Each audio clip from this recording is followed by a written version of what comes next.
All right, we go over to Eddie Sexton, Swan Financial. So, Eddie, Charlotte wants to buy her first home. And in this email, she says she's contacted a real estate agent and starting to look, but she was told from the real estate agent she needed a pre-approval letter before the agent would take her out to see homes.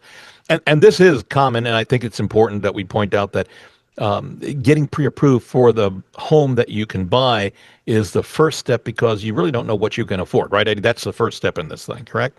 Well, that's correct. And even if someone says, hey, I've got great credit and my income's fine, so I'm just going to go find a house and then get pre-approved, what you haven't done is work on, what's my budget for a house? You need to really figure out how much do I really feel comfortable with spending monthly on a home, counting taxes and insurance.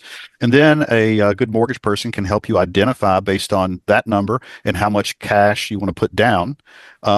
What your purchase price is. You might be looking at homes that really aren't congruent with what you want to pay monthly. So it's a good idea to get that done up front and make sure you're looking at the right priced homes to meet your needs. Yeah, and that is a very important point, is what you feel comfortable with being able to spend for a mortgage. You might be able to afford a much bigger mortgage, but what do you feel comfortable of outlay every month? Because remember, you're going to have some expenses that come with the home and maintaining it.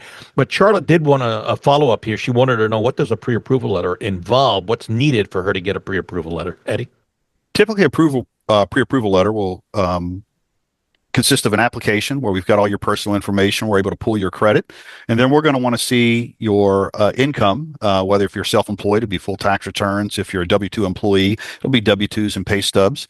And then the third component is what amount do you want to put into the transaction? What does your down payment look like? And where are those assets coming from? Are they coming from checking savings? Are you pulling money from a 401k?